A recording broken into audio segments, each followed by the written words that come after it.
Pessoal, sejam muito bem-vindos ao meu canal aqui de avaliação de séries, de adaptação de séries para televisão, para o cinema.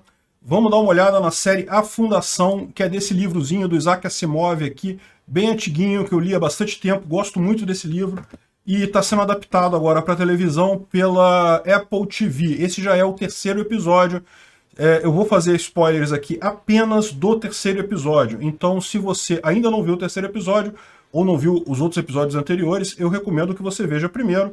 Eu já tenho aqui os vídeos da minha crítica aos episódios 1 e 2, e agora eu vou fazer sobre o episódio 3, que saiu nessa sexta-feira, dia 1º de outubro.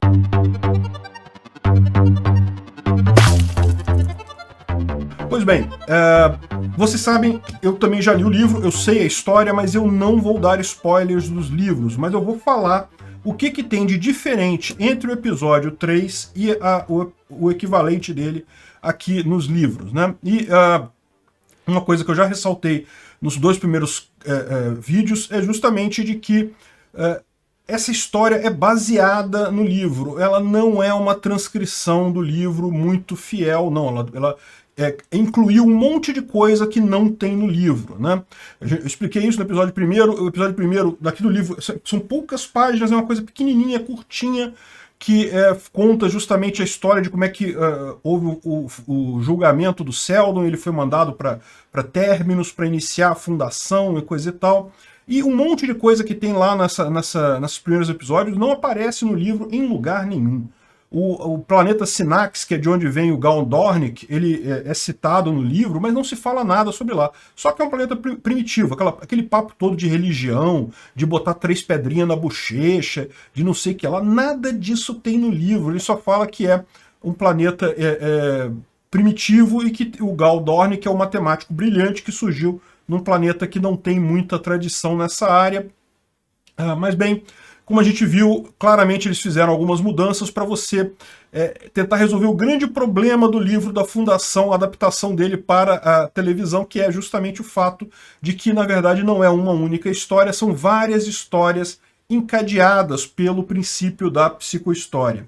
E, aliás, eu fiz uma avaliação no meu outro canal, no Visão Libertária, de o que é psicohistória de forma geral e como é que isso afetaria, por exemplo, uma sociedade libertária, né? Então, se você tiver curiosidade sobre entender melhor qual que é a proposta da psicohistória, tem um vídeo lá no meu outro canal, no Visão Libertária, sobre isso, né? Pois bem, vamos falar então sobre esse terceiro episódio, e ele começa com uma longa parte que eu achei bastante chata e tediosa sobre a mudança dos Cleons, né? Você lembra, o Cleon, na série você tem 3 deles, que eram o Brother Dawn, Brother Day e Brother Dusk, né?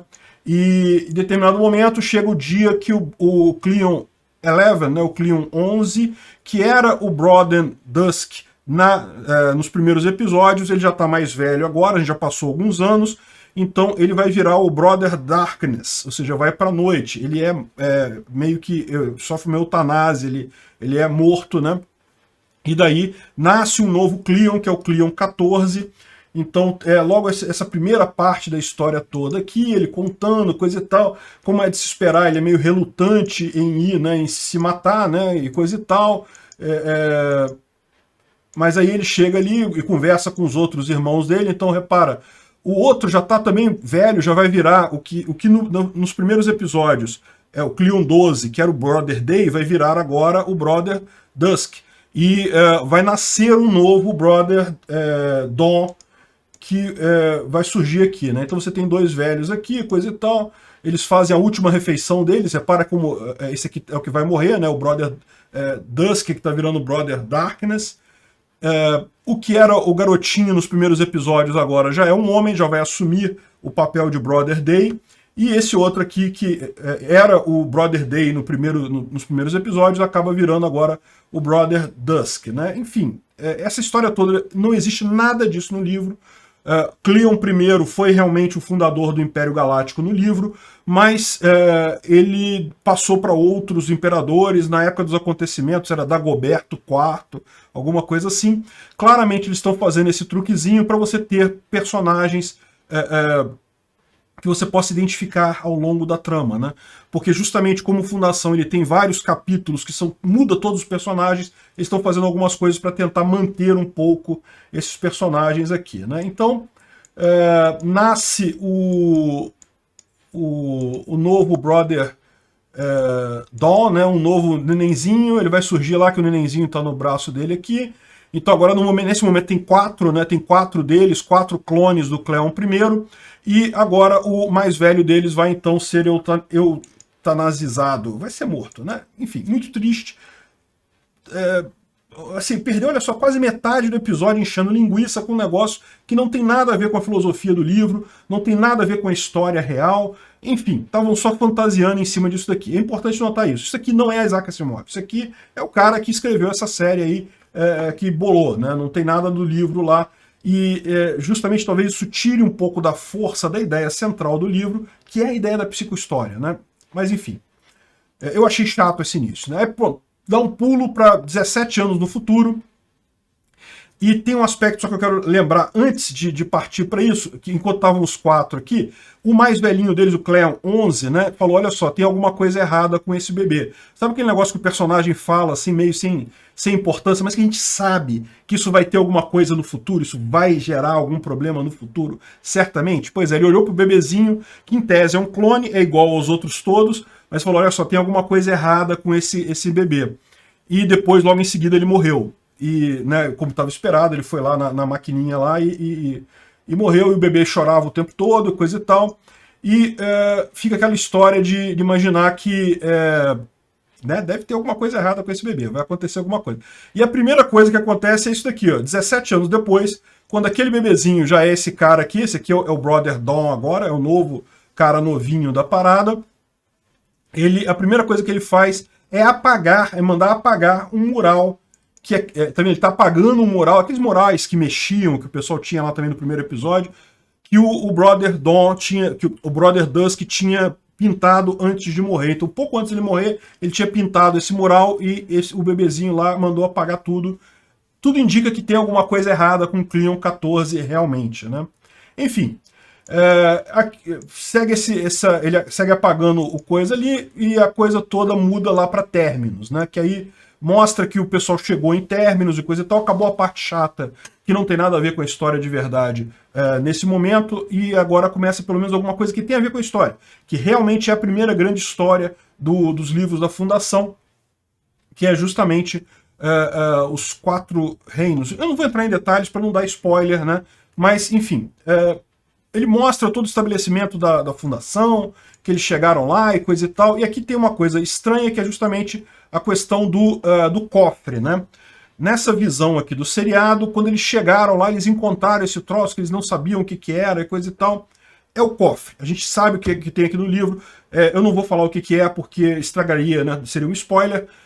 Mas no livro é diferente. No livro, o cofre foi com eles. É uma coisa que eles sabiam como é que funcionava, o que acontecia. Era um negócio que não tinha nenhum segredo. Eles criaram esse segredo todo aqui no seriado, talvez para dar alguma emoção. É o que eu estou falando, mudou muita coisa em relação ao livro, tá? Mudou muita coisa mesmo, né? De qualquer forma, eles percebem, né, logo que eles chegam em Terminus, que tem esse cofre lá, que é um negócio que eles não sabem o que é, e eles constroem a base deles ali perto, então mostra a construção da base, coisa e tal. Salvo Hardin, que é a primeira prefeita de Terminus e coisa e tal, nesse momento ela ainda é uma subordinada, ela cuida da segurança da cidade, coisa e tal. Lembra, Terminus foi estabelecido com o objetivo de fazer a Enciclopédia Galáctica, que era preservar todo o conhecimento humano para que pudesse reconstruir o Império, coisa e tal, uma coisa que não faz sentido nenhum. Mas enfim, foi para isso que eles foram estabelecidos lá, e isso tá aqui no livro também, é a mesma ideia aqui no livro. Inclusive é uma coisa curiosa, né, porque eles falam em determinados momentos assim que, não, que a gente tem que escolher o que a gente vai guardar de informação, o que a gente não vai guardar de informação. Repara que é um fruto da época do Asimov, que você não tinha ainda HD de não sei quantos petabytes para guardar informação. Pode guardar toda a informação do mundo. Hoje em dia na internet tem tudo, não tem mais esse negócio de ter que escolher que informação entra, que informação sai. Guarda tudo. Mas enfim, é da época deles. E a gente vai ver que no final das contas isso não faz diferença para a história, na verdade dá até uma pitada de acerto do Asimov quanto à história, né? Enfim, então a Salvor Hardin, que no livro é o Salvor Hardin, é mais um personagem que trocou de sexo, também não vejo problema nenhum, está bem adaptado à história aqui. Vocês vão ver que mais adiante no episódio aparece o Hugo, que é o tipo namorado da Salvor Hardin. Evidentemente esse cara não existe no livro, mas ele já dá uma indicação de alguns outros personagens que vão vir mais adiante, né? De qualquer forma, a Salvor Hardin começa a perceber uma coisa que é... Aí mostra a colônia, coisa e tal, né? Como é que eles estão criando a colônia lá em Terminus, né? Isso aqui é muito mais do que fala no livro. Tá no livro, ele não explica nada. No livro ele pula do julgamento do Harry Seldon já para a colônia estabelecida e já começa a intriga com o Anacreon, né? Vocês sabem, no final desse episódio vão chegar as naves de Anacreon, totalmente diferente do livro também, mas enfim, eles mostram aqui o estabelecimento da colônia e a estátua de Harry Seldon. O pessoal já começa a falar por Seldon, né? Seldon virou quase que um deus aqui nesse negócio, é igual no livro também. E aqui eles mostram uma reunião dos enciclopedistas decidindo qual informação que eles vão guardar. Você vê que é um exercício de inutilidade completo. E se vão guardar o relógio de sol, o relógio de água. Caramba, guarda os dois, cara. Que coisa mais idiota isso. Enfim. E a Salvor Hardin, nesse momento, percebe que o cofre está ativando. De novo, no livro, eles já sabiam a data que o cofre ia ativar. Já sabiam que ia ativar. Então vocês sabem... O cofre vai ativar, muito em breve. Né, eles já falaram isso no seriado, não é spoiler isso. O cofre vai ativar. Eu não vou falar o que isso significa, mas é evidente que vai acontecer. O que eu quero dizer é que no livro eles já sabiam disso. Já tinha data marcada, havia uma briga entre as pessoas lá na colônia, porque alguns queriam fazer uma grande festa para o dia que o cofre vai ativar, que eles já sabiam que ia ser no dia tal. E outros não queriam fazer festa, porque era um negócio sério, não sei o que lá. Enfim. O fato é, o cofre está ativando, né? E aí aparece essa parte toda do Hugo chegando, que é um cara, um comerciante, coisa e tal. Como eu falei, não existe esse Hugo aqui no livro, mas existem vários comerciantes importantes no livro. Isso é uma coisa legal, até do ponto de vista da liberdade. Muito das soluções dos problemas é puramente com comerciantes, com mercadores que resolvem os problemas, né? Enfim. Então ele é tipo o namorado da Salvor Hardin, coisa e tal, aí né, tudo romântico, coisa e tal. De novo, nada disso tem no livro, evidentemente, Salvor Hardin no livro é um homem, não existe o Hugo, mas também não achei nada demais, os caras estão fazendo aí uma visão mais romantizada da coisa, ok. E aí vem a parte de que realmente interessa para a história, que é justamente a chegada de Anacreon, né? Eles descobrem 3 naves de Anacreon chegando em Terminus. Anacreon, para quem não lembra de Anacreon, no primeiro episódio existiu aquela questão da briga entre Thespians e Anacreon, né? Então Anacreon é esse cara aqui de coisas de madeira, aqui, coisa e tal, e Thespian, essa pessoal, sei lá como é que vai ser, mas tinha uma briga deles nisso aqui. De novo, isso daqui só existiu no seriado. No livro não tem nada disso. Anacreon só aparece no livro agora, quando eles chegam a Terminus, né? Mas aqui, no seriado, os dois tinham uma briga e no final houve um atentado terrorista contra o elevador espacial, vocês lembram? E em represária a isso, o governador, o imperador Cleon, matou um monte de gente de Anacreon e de Thespian, né? Então culpou os dois pelo fato do elevador lá de Trantor ter sido detonado, né? E ter matado um monte de gente, matou 100 milhões de pessoas a queda do elevador, né? Mas, lembra, isso é só no seriado. Lá no livro não tem nada disso, não tem briga de Trantor, não tem briga de Anacreon com Thespian, nem aparece Thespian. E o que acontece realmente é que justamente, em determinado momento, aparecem nos céus de Terminus 3 naves de Anacreon. Nesse momento, o que eles falam? Olha só, Terminus ainda é um protetorado do Império, né? Então, e Anacreon havia sido banido do Império. Então, eles não se preocupam que eles não têm armas e coisa e tal, e simplesmente eles decidem avisar ao Império, pedir reforço das tropas imperiais, e daí eles descobrem que eles não conseguem mais nem falar com o Império. ou seja, eles tentam aqui, fazer um link de comunicação, e esse link de comunicação simplesmente dá erro, e eles não conseguem nem falar com o Império para pedir ajuda. Então eles estão por conta própria. O Império já está desmoronando, como foi previsto por Hari Seldon. Muita coisa já não funciona mais no Império, inclusive as comunicações, as linhas de comunicação. Então eles tentam pedir ajuda, não conseguem. Isso no livro é diferente. No livro, o que acontece? Primeiro que Terminus, que Anacreon não chega de surpresa desse jeito. Eles vêm como uma delegação diplomática, porque lembra, não houve banimento de Anacreon do Império. Em tese, o Império ainda existe, ainda tem um monte de planeta obedecendo ao Imperador. Então o Anacreon chega numa delegação diplomática em Terminus para negociar, porque eles querem trazer Terminus para dentro do grupo deles, né? Então eles estão agora com um grupo que eles dominam aquela região da galáxia, ainda fazem parte do Império, mas são dominados por Anacreon, e eles querem incluir Terminus nesse domínio anacreano, né? É isso que é o contexto do livro. Aqui é totalmente diferente. Eles já chegam com naves de guerra, já chegam ameaçando, justamente porque eles haviam sido expulsos do Império pelo Imperador, né? Então no final termina com a Hari Seldon, desculpa, termina com a Salvor Hardin aqui na mira dos arqueiros anacreanos, né? Lembra que o Anacreon tinha todo aquele negócio de arco e flecha, coisa e tal. Isso é tudo no seriado também, aqui não fala nada disso. Mas enfim, eles pegam a Salvor Hardin em algum ponto. Repara a diferença, né? Aqui eles vieram de forma sorrateira, invadindo o planeta, coisa e tal. No livro, não. No livro eles chegam com uma delegação diplomática para negociar. Eles querem negociar, não querem invadir ninguém, não querem... mas eles sabem que Terminus não tem armas. Isso acontece no seriado, acontece no livro também.